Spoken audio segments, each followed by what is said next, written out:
Hey folks, my name's Dave Gleason. I'm owner and head coach here at Athletic Revolution in Pembroke, Massachusetts.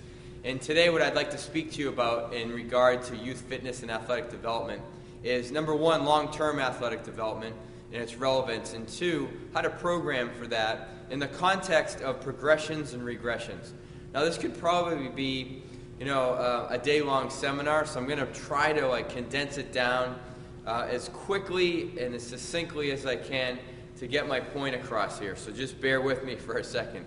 I'm just going to assume that we're all on the same board here in terms of the importance of long-term athletic development for young athletes 6 to 18 years old. I'm hoping that as time goes on, the days of 6 weeks, 8 weeks, bigger, stronger, faster, I'm hoping that those days are quickly passing us by and we never see them again. Now, you could have an introductory program that does that to get people in your facility, into your programs, to learn about long-term athletic development, and then get them enrolled in long-term. That's great. But I really feel like as an industry we've done a disservice to kids by having these short-term programs, and that's all that we have to offer. That being said, long-term athletic development, how do we program for that? Because that changes the picture of what a class session might look like, right? Traditionally, we would have, maybe teams in here working out, or we'd have a single sport working out at the same time. Much easier to program. We've got 6 weeks, we've got soccer players. We're going to be a little bit specific, perhaps. That's the way we used to do things. And in and out, 6 weeks, we're done. They're all doing the same things. Now, what happens in the context of a class of, say, kids that are 14 to 18 years old, and you've got a skateboarder, a marching band member, 3 soccer players that are in season, a football player in season, and 4 hoop players that are getting ready for their pending season? Wow, right? Wow.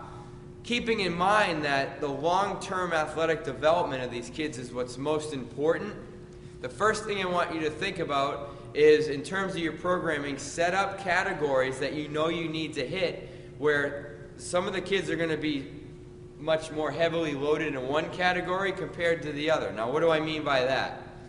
Muscle activation, tissue quality, mobility and flexibility. You might be doing a little bit heavier amounts of activities for the kids that are in season, right? That's not a time to try to get stronger and faster. It's about maintaining strength, keeping them injury-free.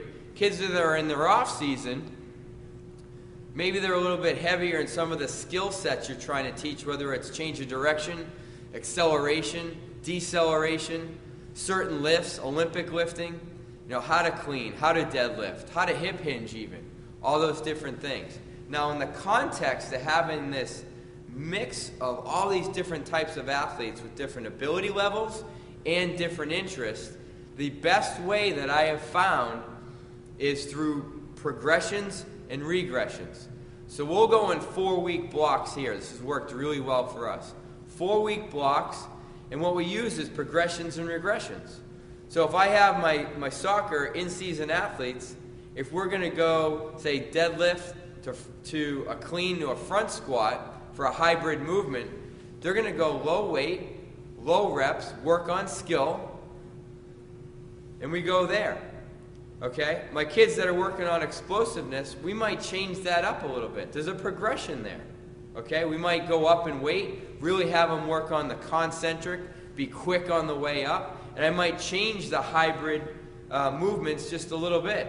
We might not go from a deadlift to a clean to a front, all right? We might go, let's see, clean front push press. So we're working on more explosive properties. They're still working athletically. They're still working on skill development. They're getting one heck of a workout. So no matter what you put in your program for long-term athletic development, just use progressions and regressions. It's going to help you manage your classes much more efficiently and effectively, especially if you don't have a large staff, okay?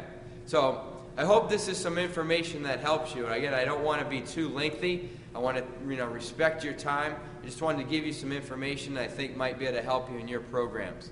If you're looking for more information, more education on how to take one activity and look at the specific progressions or regressions for that one activity or exercise.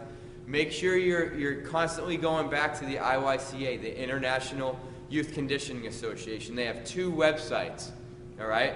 One is iyca.org. That's their certification and educational website. More of like their support site is their members site.